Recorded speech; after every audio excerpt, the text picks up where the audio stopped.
بسم الله الرحمن الرحيم. الحمد لله والصلاة والسلام على رسول الله سيدنا محمد وآله وصحبه ومن والاه. سبحانك لا علم لنا إلا ما علمتنا إنك أنت العليم الحكيم. اللهم علمنا ما ينفعنا وانفعنا بما علمتنا وزدنا علما. اللهم آمين. برزان بيكوي إن شاء الله لخزمت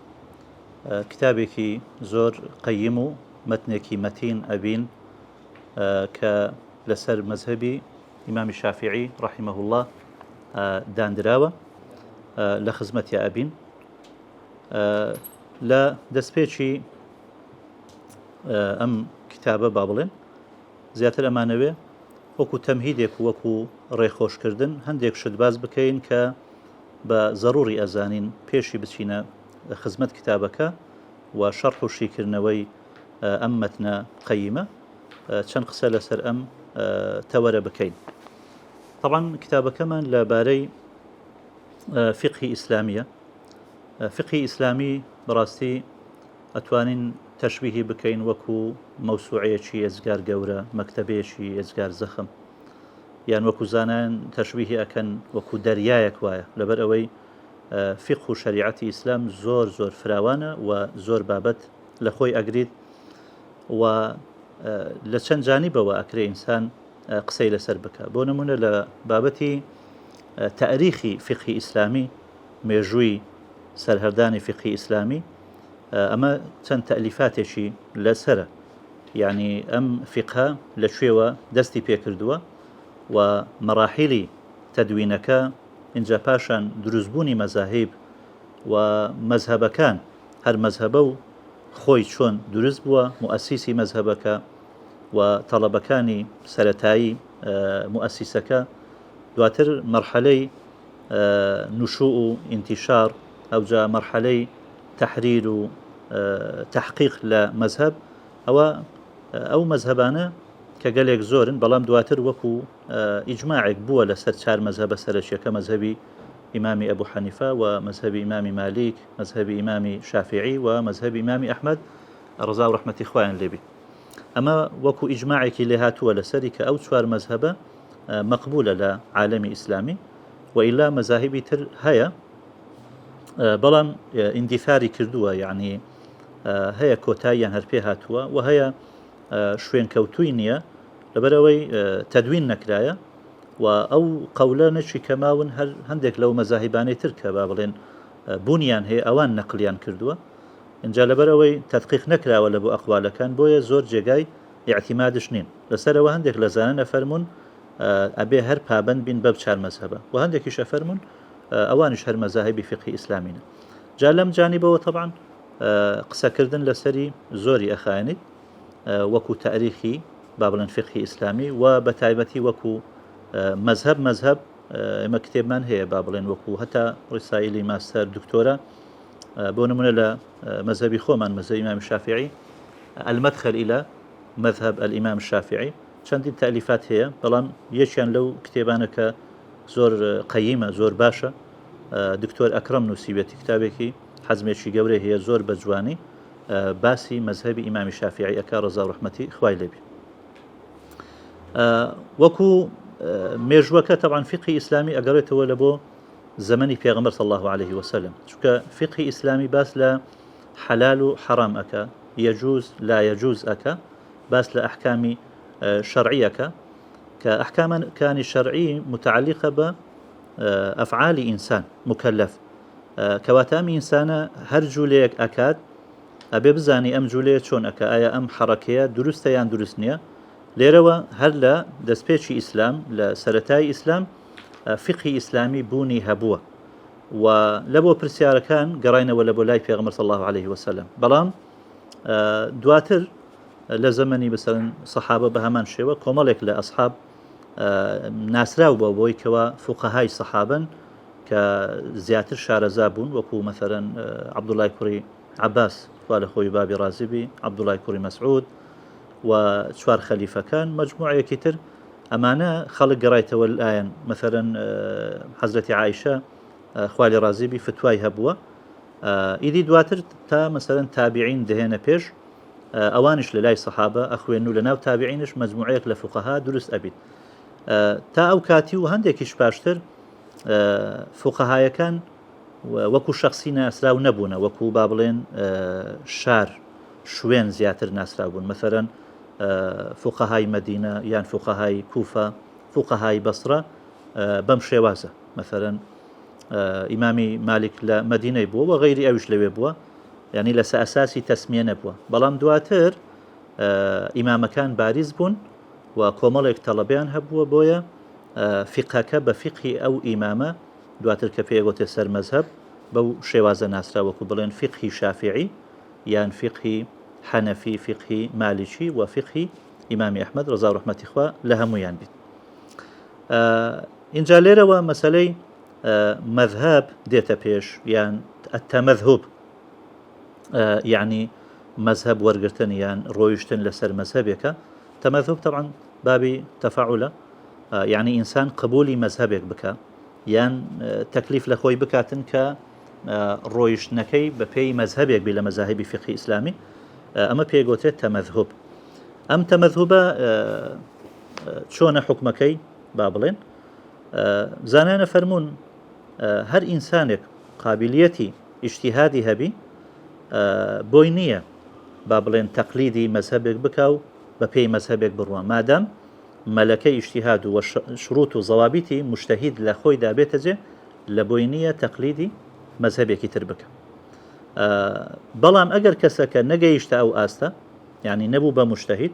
ئەو کاتی پێویستە پرسیار بکات لە کەسێکەوە مجتەهید فاسألوا أهل الذكر إن كنتم لا تعلمون خوا فەرمێ سبحانه وتعالى پرسیار لە ئەهلی ذیکر بکەن یەک لە تەفسیرەکانی یعنی ئەهلی علم یان کەسانێکە گەیشتینە ئاستی ئیجتیهاد پرسیار لەوانە بکەن ئەگەر ئێوە نەزانن طبعا ئەو شروطانەی کە باس کراوە لە بۆ مجتەهید واقعی شروطی زەحمەتن لا أصول فقه طبعا أو موضوعي اجتهاد تقليد مجتهد مقلد أخويندري يعني كسيك بو نمونا أبي علوم كاني آلة بزاني وكو نحو صرف بلاغة وأبي بلايكمي آيات كاني أحكامي لبربي يعني اطلاعي هبي بسري وأحاديثي أحكام بزانيد ومثلا أصول فقه يعني بابلين بنماي هل ينزاني فقه حكم الشرعية كان لأدلة كان أبي أمانة بزانيد وملكيكي اجتهادي هبيت يعني باشي أمهمو شرط مرزة أو كاتي بوي هي كاجتهاد بك بوي أم اجتهاد كردنا واقعي بو زور بي خلشي زور زور زحمة كواتا أم إنسان أبي برسيار بك يا برسيار لشيء كين أبي لو كسانة بكين كمستواي شي برزيان هو بينا مجتهد ليروا مذهبك درس أبيت و سر مذهب كومالك طلبي أبي وأوانا خزمتي مذهبك يعني كردوا إما مثلا ككتابة كمان لسر مذهب إمام الشافعي رضي الله رحمته خالبي إمام الشافعي كومالك طلبي هبونا كزور زيركو جدي بونا وخزمته شي باشي كتابة كان إمام يعني كرديا مثلا إمامي مزني إمامي بويطي إمامي ربيع دو بابلن ربيعي كوري سلمان أن سليمان هبوا أم طلباني إمام بابلن أوي كإمام فرميتي أوان نسيتيانا ويان برسيارن ليكردي أوان نسيتيانا ليروا مثلا كتابي الأم وكو برهم يقديتا بيش لفقه إسلامي الأم لبو إمام الشافعي أقل سيزانان أفرمون يعني لبيشي إمام الشافعي يكم كسك لفقه كتابي نوسي وثمان يعني وكو علم ووكو تطبيقات لزمني في غمر هبو صلى الله عليه وسلم بس وكو تأليف وتدوين أقريته ولبو زمني زيدي كوري علي زين العابدين ألين أو يكم كذب وكلفقه نوسيتي دواتر إمامي أبو حنيفة دواتر إمامي مالك كموطئ نوسي بابتي فقهي تيدايا وباشان إمام الشافعي رضا ورحمة إخوة هميان بيت أوجه لكتاب أمة بمشي وازا بينين زاناني زور مثلا دواتر دهين خزمتي مذهبي إمام الشافعي أكن أجر ليروا مثلا تماشي كتابة كان بكين دولة طلبة كاني مختصري أكن يك لوانا مثلا إمامي مزني اختصاري أكا وبويتش هر اختصاري أكا مختصري دواتر زاناي باشتر دين مثلا خزمتي أو مختصرة أكن وكو مثلا ماوردي لحاول كبير يان بتايبتي إمام الحرمين إمامي جويني إمام الحرمين دي لنهاية المطلب شرح شي جورة لبو مختصرة كي مزني أكا دواي أوا إمامي غزالي رحمه الله دي باب نهاية المطلبة دكاتة الوسيط باب شوازة خصمتيك البسيط دوايا بسيطك كتابي شتر تأليفك توزك وسطي أكاتوا الوسيط إن جاء كتاب أكاتا الوجيز كرتري أكاتوا باشي أما إمام رافعي ده مثلا أو وجيزي شرح شي لبو أكات بناوي العزيز شرح الوجيز الشرح الكبير ناساو دواي أما إمامي رافعي هرخوي مثلا ديكاتا المحرر شرح الكبير كجوريا أي كاتا محرر إمامي نووي برحمة بيده هر أو شرح الكبيرة أي كاتا روضة الطالبين دواتر محررة كي أكاتا منهاج إن جاء منهاج بديان شروحي لبو أنسري وكو تحفة المحتاج نهاية المحتاج مغني المحتاج سراج الوهاج وبابلين زور تأليفاتي ترهية لسر منهاج إمام النووي وباشان مثلا إمامي محلي الأويش شرح شي لبو كردية كبيكك لهر الشرح باشا كان لسر منهاج قاضي زكريا أنصاري برحمة بيده منهاج كيكاتا منهاج دواء شرح لبو أو منهاج إيكا باشا إدي دواتر علماء حواشي أنوسن وتندين كتابي تر أنوسري لو نيواندا لسر مذهب إمام الشافعي كتابي كرتو متنو وكو نظم بونمونا مثلا سفينة النجاة ومختصر اللطيف أو كتاب يمال خزمتيين الياقوت النفيس وكتاب زباد وكو نظم إن جاء مكومالك شرحي لبو أكري إذي بمشي وازا مذهبك تا إستا خزمتي أكري وكتابي لبارة أنسري كلمة مذهبش جرينجا يعني عند قصيلة سربكين المذهب كمالين أو كتابي خومان الياقوت النفيس في مذهب ابن إدريس طبعا تأليفي الإمام العلامة أحمد بن عمر الشاطري لسطو 1612 بو 1606 لم هذا فترة جياوة خدا عفو بكات أفرمي أم كتابة لسر مذهبي ابن إدريس ابن إدريس ما بس فيه إمام الشافعية ككوري إدريس يعني محمد كوري إدريسي الشافعي رحمه الله مذهب كلمة مذهب وكو زمانواني صيغة كمفعلة إن جاء أكري بلين مصدر ميمية يعني رويشتن أكري بمعنى مكان بيت اسم مكان وأكري اسم مفعول بيت بلام زياتر بمعنى مكان كدت يعني طريق يعني أو رقايك إنسان بسري دا أروى أما بيداغوتي مذهب بالنسبة وكو مذهبي فقهي أتوان وها تفسيري بكان يعني المنهج الفقهي الذي أسسه الشافعي مذهب الشافعي يعني أو منهج فقهي كإمام الشافعي برحمة بي كتأسيسي كردوا دايناوا إدي دواتر خلقك شوكو زانايان شوكو أهل تقليد لسر أو منهجو أو فتاوانا أرون كإمام استنباطي كردوا وأشتوان تعريف مذهبها بكين مجموع القضايا المأخوذة عمن يدعي إثباتها بالاستدلال مذهب يعني كوملك قضايا جمع قضية يعني اشتك حكم تيدابي مثلا بونمونا أرين نويج واجبة الصلاة واجبة أما قضية چونك حكم تيدا أما حكم من كردو لسر نويج بوجوب يعني حكم نسبة أمر إلى آخر إيجابا أو سلبا نسبة اشتك أدي لو اشتكي تر ببون بقى يان نبون يعني أرينيان نريني بي إيجابيا سلب ليرة تماشا كين مذهبك كوملك لو قضايا تيدايا أم قضايانا لشي ورجيراون لكسك يعني كسك تدويني كرديا يان فرمويتي وطلبا نسيتيانوا ادعای ئیثباتی ئەکا بە ئیستدلال يعني تەماشاکەیت بۆ نمونە ئیمامی شافعی ڕەزا و ڕەحمەتی خوای لێبی کە ئەم کتابەی نووسیوە شتێکی نەنووسیوە لە خۆیەوە بیت يعني هەتا ئەمە ئەگەر تەماشای کتێبەکانی فقهی بکەین لە سەرەتا کە وەکو مەتنێک ئەنووسرێتەوە وەکو نەسرێک و بەبێ دەلیل ئەنووسرێتەوە ئەمە لە بۆ چیانە لە بۆ ئاسانکاریە لە بۆ تەڵەبە کە لە سەرەتا دەست پێەکە بۆی ئیشەکەی لێ بە زەحمەت نەخی بەڵام معنای ئەوە نییە ئەمەی کە نووسراوە بەڵگەی لەسەر نییە نا بەڵکو ئەوەی کە لە مەزهەبە تەدوین ئەکرێ هەمووی ئەبێ دەلیلی هەبی شتێکمان نییە بەبێ دەلیل چونکە دین بەبێ دەلیل وەرناچێت يعني كمثلا إما بونمونا لا غاية الاختصار أخوين وفروض الوضوء 6 فرض كان دستون يرجع ششن هيس آياتي لسرناينتو هيس حديثي لسرناينتو بس معناه أولنية هل خويا وجود بي فرض كان دستون يرجع شش نعم الآيات وري قرتوا هندي شيء مثلا بنص صراحة لي ولا جري هندي شيء باستنباط بويا يعني أم مذهبه ببي استدلال يعني أو قضايا همويا ببي دليل ثابت بونا كتابي شيء باش هي لو فترة كوتبر ساوم تعليل الفروق الفقهية تقريبا 200 لابريكا بس لا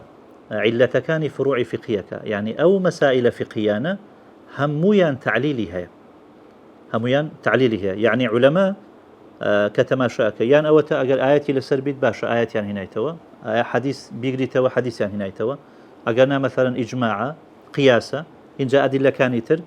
وإلا تعليل يعني هنا يتوا علتك مثلا بقواعد عام يعني قواعد فقهية إلا أبي دليلك هبي كأن فرع فقهية بتي توجر بويا بمشي وازا مذهب اشتكى هالينزاوي قرآن والسنة وأدلة كان تشريعي إسلامية وأو أكاكا إما جرينجا بابن بين بمذهب بو معناينا بمعنى تعصبك شنك واقعي فقهاء كانش رحمة إخوان لبيت هيك كاتك يعني خلشي بانغنا كان لبو تعصب أفرمون أو شوار مذهبا مدونا وأو شوار مذهبا بابلين إجماعيا لسر لناو عالم إسلامية لفترة زمني زيادة لهزار سال بلام لهمان كاتش مثلا كسيكي زانایەکی شافعی نەیگوتێ ئیلا مەذهبی شافعی حەقە و ئەوەی تر حەق نییە نا هەمویان هەتا لە ئوسولی فقه لە بابی ئیجتیهاد ئەخوێندرێ ئەفەرمێ بەپێی ئەم حەدیثەی المجتهد إذا اجتهد وأصاب فله أجران وإن اجتهد وأخطأ فله أجر واحد يعني الحاكم طبعا بالرواية حاكم مش هاتوا ليروا أم حديثة أو أجيني كسي كمجتهدة أكري ببيكي أكرين هلا بك لإجتهادك إذن ما دام مجتهدة يعني قسكي ورأجله جاء أجر راسي كرد بي أمدو خيري لبو أنسي أجر هلاي كرد بي خيري شي هربو أنسي لبراوي چونك خوي ما عندي كردوا حتى أم حكم شرعية ببيت يجيشني خوي وري بكري وزوريني زانانش لسر أون معنى أونية همو مجتهدك مصيبة يعني ما قد صار رأي جياواز من هبيت معنى أونية هر سواري تواوى نا ألين يك تواوى بلام أوي ديك هليان كردوا بلام نازانين إيما نازانين كنازاني آسايتو أما ور أجري أميان ور أجري أو يتريان ور أجري ويم مذاهب يعني علماء مذهب لحقد خلشي وكبري هانادن لبو تعصب بلكو هانيان أدن لبوي كجرنجا إنسان مذهبك هبي بوي بزاني يعني مثلا شون يشو كاركاني أكاد تلروي عبادته وتلروي معاملاته وزواجه حتى آخر جيانك بو أوا يعني بابن بن بمذهب جرنجا والله آساية ما لمذهبي خو ما نبينت جارواهية تقليدي مذهبي أبو حنيفة كين مذهبي إمام مالك كين لهندك شتى جرنجا وي زانانا فرمون إنسان نابي تلفيق بك يان هر بدو آسان كاري بقره بلان با شروط وضوابط خوي آساية كإنسان بچي تسر مذهب كان ديك خالشي ترك بين باشا هل لو مقدمية أما جاي بي بكين بابتي دراسة فقه شو كلمة كتابة شرحها كين دراسة فقهي صحيحة يعني دراسة باشا تندرسته ما تشون بمعنى خو من شار زابكين لفقه طبعا هي كم هنجاو أبيك إما مذهبك لو شوار مذهبه هل بجري إما مثلا لا يخومن ك بيروي مذهب إمام الشافعي كين لكتابة كاني إمام الشافعي دس بيبك دوميان بابلن أم كتابانا بخوينين كبيوسته بمذهبي ولاتكت يان شارك ئەمەیان گرنگە ئێمە گە تەماشەی زانایان بکەین هەتا جار هەبووە تەڵەبەیەکی هەبووە مثلا خۆی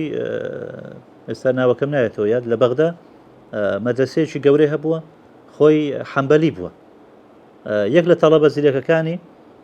ئاچیتە لای مەسەن کە بخوێنیت ئەوش پرسیاری لێ کە تۆ خەڵکی چێن دەرەی خەڵکی لای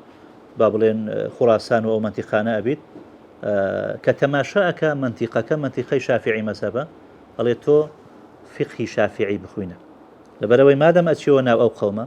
و خەڵکەکە ئەو مەذهبیان هەیە تۆش خۆت شارەزا بکە لە فقهی ئەوان لە کاتێکدا خۆشی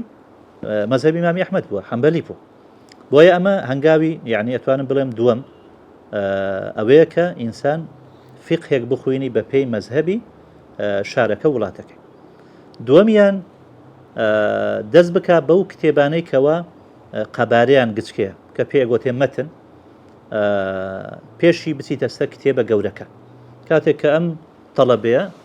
طالب العلمە مەتنەکەی حیفظ کرد طبعا کە ئاشێن مەتن ئەنی گرنگە ئەو مەتنانە هەمویان لەبەر بکرێت وەزانان بۆیە وایان نووسیوە هەتا ئینسان لە سەرەتا مەتنەکە لەبەر بکات چونکە هەر بە شێوەشی عام یعنی علوم ئەگەر نەیبەستیەوە قەیدینەکەی دەڕوە قەیدکردنەکەشی بە حیفز و بە لەبەرکردنە بۆیە لەبەرکردن و پاشان فەهم و تێگەیشتن اینجا پاشی ئەمە کە هەم لەبەری کرد و هەم فەهم و تێگەیشتێکی باشی هەبوو لە بۆ مەتنەکە و چەند جار مەسەرەن ئیعادە و دووبارەی کردەوە یان لەگەر کەسی تر مراجعەی کردەوە ئەو جار ئەچیتە سەر هەنگاوی سێم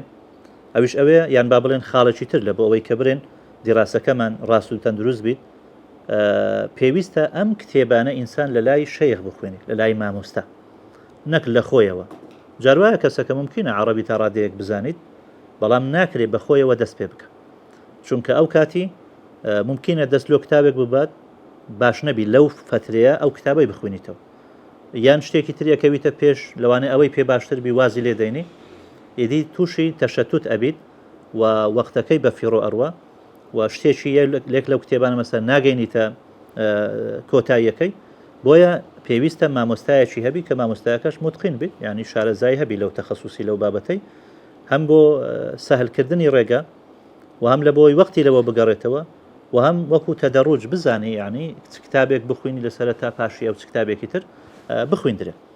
یعنی ئێستا بۆ خۆمان وەکو فقهی شافعی زانایان مەثەرەن بەم شێوازە تەقریبەن دائنن بە تایبەتی زاناکانی یەمەنی و ئەندەنووسی سۆمالی لای خۆشمان هێوا شێواش الحەمدوللا ئەم کتێبانە ئێستا خریکە یعنی ئەخوێندرێ و ئیلا پێشتر هەر فتح القەریب و منهاج و ئیعانە بوو لەگەر توحفە بەڵام ئێستا ئەمە خۆمان مەثەرەن کە مەدرسەمان هەیە سەفینەة النەجاتیان پێڵێن نەجا و دواتر مختصر اللطیف ئەم کتابیان کە لەبەردەستمانە الياقوت النەفیس و عمدەت بەڵێ ئەمە سێ و ئەکرێ لە پێشی ئەوە بابرێن غایەت الاختصار فتح القەریب یعنی بخوێنین و پاشی ئەوە عمدەت السالک هەمانە و ئەگەر وەکو مەتن بە تەنها بخوێنی مقدمەی حەضڕەمی بەڵام ئەگەر شەرحەکەی لەگەر بخوێنین النهج القەویم ابن حەجەر کە لەسەر مقدمەی حەضڕەمیە ئەو کاتی ئەتوانی ئەمیان بێخیە دوای عمدەت السالک اینجا زوبەت بە شەرحەوە طبعا و ئەگەر مەتنەکەبی ئەتوانی پێشتر بخوێنی بەڵام بە شەرحەوە ئەکرێ بێخینە دوای عمدەت السالک اینجا منهاج ئیمامی نەوەوی ئەو جار ئیعانەت الطالبین ئەو جار تحفەت المحتاج کە ئیبن حەجەرە ئەوە وەکو مەذهبی خۆمە اینجا دەیتە سەر فقهی مقارن چونکە کاتێک کە تۆ با بڵێن فقهی مەذهبێکت تەواو زەبط کرد ئەو جار ئەبی بچی لە بۆ فقهی مقارن زۆر هەڵەیە ئینسانێک مەثەرەن شتێک لە فقهی نەزانیت یان شتێکی زۆر بەسیط بزانیت یەکسەر بچیتە ناو فقهی مقارن چونکە ئەو کاتی بزر ئەبی لە ناو ئەو هەموو ئەقوال و ئەو هەموو ئارانە بەڵام کە تۆ فقهی مەذهبێکت زانی ئەوەی ئەەکەیتە سنتەر وەڕێگاکەت بۆ ئاسان ئەبی مثلا لە مەذهبێکی تر ئەزانی ئایا موافقە لەگەر مەذهبی تو یان ڕەیەکی جیاوازە و ئەو کاتی دلیلەکانی مەذهبی خۆت زانیوە اینجا ئەچی متابعی دلیلی مەذهبی ئەوش ئەەکەی لەوێوە ینی بە ئاسانی ئەتوانی هەزمی ئەو فقه بکەی و مقارنەی لە بینێ بکەی. مثلا كتابي أوشمان هي وكو فقه مقارن مجموعي إمام النووي مغني ابن قدامة بداية الصنايع يعني البيان بعمراني هل أسر مهذبة أو شرحي مهذبي شيرازي كرديا وبداية المجتهد ونهاية المقتصد ابن رشد مالكية أو شان هذا كتابي كتاكا دو مجلد زخمة وبسار برقش هي لسر فقه مقارن يعني أو كاتي أتواني بتشي لبو أما خالتر أويكا كسكا رغبتي هبيت لسر بابرين دراسي فقهي صحيحة أبي كسكا رغبتي شي باشي هبيت لبو علمك يعني هر علمك بس بتايبتي فقه چونك زور واسع وفراوانة إنسان أقر رغبتي تيدا نبي براستي سركبتو نابي تيدا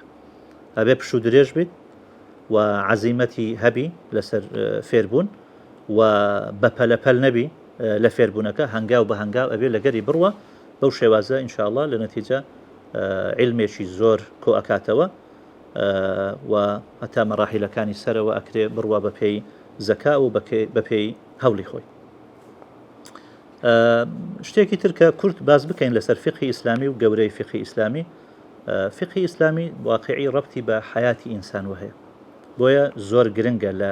خزمەتبوونی فقهی ئیسلام و فقهی ئیسلامی شامیلە لە بۆ هەموو جانیبەکانی حیاتی ئینسان لە مقدمەی کتابی الفقه المنهجی زۆر بەجوانی ئەو دووسێ مامۆستایی کە ئەو کتابیان تالیف کردووە زۆر بەجوانی باسی ئەمەی کردووە باسی ئەهەمیەتی فقهی ئیسلامی و فراوانی فقهی ئیسلامی ڕەبتی فقهی ئیسلامی بە عەقیدە بۆیە مەثەلەن تەماشای نوسوسەکان ئەەکەی خوای گەورە سوبحانەهو وتەعالە کە باسی بابەتێکی فقهیەکە ئەیبەستیتەوە بە ئیمان چونکە ئەم ئیمانە زیاتر هانت ئەدا بەوەی کە بابەتە فقهیەکە جێبەجێ بکەیت یا ئەیها الذین آمنوا كتب عليكم الصيام مثلا بە ئیمان دەست پێ ئەکە لە بابەتی مەسەلەن دەست و نوێژ هەرگرتن بە هەمان شێوە بە ئیمان باسی لێوە ئەکە و ئاەتەکان زۆرن لەو بابەتە اینجا هەر مەثەلەن فقهی ئیسلامی لە جانبی مەسەلەن عیبادات ئەگریتەوە جانبی معاملات کڕین و فرۆشتن ئەوە هەمووی ئەگریتەوە بابەتی ئەحوالی شخصی زەواجە تەلاقە خولعە نەفەقاتە إلى آخره اینجا لە ڕووی مەسەلەن ضبطی حکم يعني وەکو کۆمەلگا و مجتەمع حیسابی کردووە حدود و جینایات کەسێک کە جینایەتێک بکە چی لەسەر واجبە ئەبێت چی لێ بکرێت لەوەی کە تەنبێ بیت وەکو مەسەلەی حەدی سەریقەمان هەیە حەدی زینامان هەیە حەدی قەتلمان هەیە ئەوانەی هەموو باس کردووە و هەتا بابەتی سیاسەت و حکم يعني ئەو جانیبەشی هەر باس کردووە بە ناوی ئەسیر علاقاتی دەولی هەر باسی کردووە بۆیە يعني فقهی ئیسلامی بەڕاستی زۆر زۆر گرنگە لە دوای عەقیدە بیر و باوەڕ ئەتوانین بڵێن مهمترین زانست لە زانستەکانی شریعەت یان ئیسلامی بریتیە لە فقهی ئیسلام ئەمە لە پاڵ ئەوەی کە ئەگەر مراعاتی تەماشا بکەین يعني فقهی ئیسلامی زۆر مراعاتی یوسر و سهولەت و ئاسانکاریشی کردووە لە بۆ تاکی موسڵمان اینجا بەنسبەت ئەو کتابەی کە ئێمە لە خزمەتیان گوتمان بە ناوی الياقوت النفيس في مذهب ابن إدريس ئەم کتابە دیارە مامۆستا ناوێکی زۆر جوانی بۆ هەڵبژاردووە یاقوت دیارە مادەیەک حەجەڕێکە بەردێکە کە زۆر گرانبەهایە لە کوردەواریش پێم وایە هەر پێرن یاقوت نەفیسش بە معنە بە قیمەت و گرانبەها لەبەر ئەوەی کە ئەنەما هەر مەسئلەیەک لەو کتابە وەکو یاقوتێک وایە ئەم تەشبیهەی کردووە و حتما لەوەش گرنگترە و بە بەهاترە ئەو بابەتانەی کە لەم کتابە ئەخوێندرێت کتابەکە علامە ئەحمەد بن عومەر ئەشاتریە خەڵکی حەضرەمەوت بووە ڕەحمەتی خوای لێبیت و عالمێکی گەورە بووە ئەم کتابە بە تایبەتی لە حەضرەمەوت یعنی زۆر بایەخی پێ ئەدرێ و لە قەدیمیش و یعنی پاشێوەی کە ئەو تالیفی کردیە و تا ئێستاش خزمەتی باشی ئەکرێ و شەرحی زۆری لە بۆ کرایە هەر خۆی مامۆستا علامە ئەحمەد بن عومەر ئەشاتری تعلیقاتی لەسەر نووسیوە دواتر کە تەماشای کردی ئەمەتنەکە بە تەنها لەوانەیە هەندێک وشە و هەندێک جێگا هەبی پێویستی بە تەوزیح بی یان هەندێک تعریفاتە پێویستی بە هەندێک قەید بیت بۆیە هەستاوە تعلیقاتی لەسەر نووسیوە. ئێمە ئینشاءڵڵە محاولاکەین ئەم تعلیقاتانە بخوینەوە چونکە هەمویان زۆر بە سوودن بە کەلکن وەکو برێت تەکمیلەی مەتنەکەمان لە بۆ ئەکەن و کوڕەکەی خۆی بە ناوی ئوستاز محەممەدە ئەویش دواتر هاتووە بە محازەرات سیلسیلە دروسەکی هەبووە بە دەرس شەرحی کردووە هەموو دەرسەکان ئێستا کراینە بە با بڵێن نووسرایتەوە و لەگەر مەتنەکە و لەگەر تعلیقاتەکە نووسرایتەوە هەندێک جێ فەوتاوەوە پێچی لەبەر مەسەلەی تەسجیل و ئەم بابەتانە بەڵام زۆرینەکەی ئەوە بوونی هەیە ئەمەشیان باش ئەوە هەر بە ناوی شەرح و ئەلیاقوت النەفیس ئەوە ئی کوڕەکەی ئەوەی کە خۆمان زیاتر لەسەری ئەڕۆین بە ناوی ئەلئیبهاج والتەئنیس ئەمە با بڵێن کە تعلیقەکەیە و لەگەر مەتنەکەش کە ئەلیاقوت النەفیسە و شەرحێکی تر مؤنس الجەلیس ئەوەشمان هەیە تأليف مصطفى بن أحمد بن عبد النبي أبو حمزة الشافعي ئەمەشیان بەڕاستی کتابێکی باشە شەرحێکی زۆر چاکە و شەرحێکی ترمان هەیە بە ناوی التەنفیس نووسەرەکەی بە ناوی عەبدوڵڵا بن محەممەد بن حوسەین ئەلقادری بەڵام ئەمەیان زیاتر بەشی عیبادات یعنی بە کاملی شەرح نەکردووە بەس حقەتەن سەیرم کردووە یعنی لە بۆ تێگەیشتن و فەهمی با بڵێن مەتنەکە زۆر باش یعنی زۆر نەچوویتە ناو تەفاسیلەکە بەڵام عیبارەتەکەی زۆر باش بۆ ساخ کردینەوە یعنی گرنگە لە بۆ تێگەیشتنی عیبارەتەکە ئەم شەرحەش ئینسان بەسەری دابڕوە و لە خزمەت یابی بەڵام وەکو بە بەردەوامی لەگەری بڕۆین ئەوەی تعلیقاتی مامۆستا شتێکی زۆر باشە طبعا ئەمە و عملی تر کراوە لەسەر ئەمە یعنی مەتنەکە کرایتە نەزم و شەرح کراوە لە بۆ نەزمەکە و علەما لە حالی حاضر مەسەلەن شەرحیان کردووە لەوانە مەسەلەن عالمێکی میسری بینیم کە شەرحی لە بۆ کردیە و دکتۆر لەبیب شەرحێکی باشی لەگەر کردی ئەگەرچی ئەویش هەر لەسەر ئەوەی ئەڕوا با بڵێن کە تعلیقاتی مامۆستایە بە زۆری هەر بەوە پابندە بەڵام وەکو سەوتیاتش یعنی ئەمانە هەنە بە عەرەبی و لە خەزانە شافعیە لە تەلێگرامە هەموو ئەمانەی هیناون کە خزمەتی ئەو کتابیان کردووە بۆی کە باشتر یعنی لە کتابەکە ئینشاءڵڵا ئیستیفادە بکەین ئەکرێ ئەوەی کە مەجالمان هەبی بگەڕێنەوە لە بۆ سەر ئەو کتێبانە ئینشاءڵڵا بۆی کە سوودێکی باشی لێ ببینێ صلى الله وسلم على سيدنا محمد وآله وصحبه أجمعين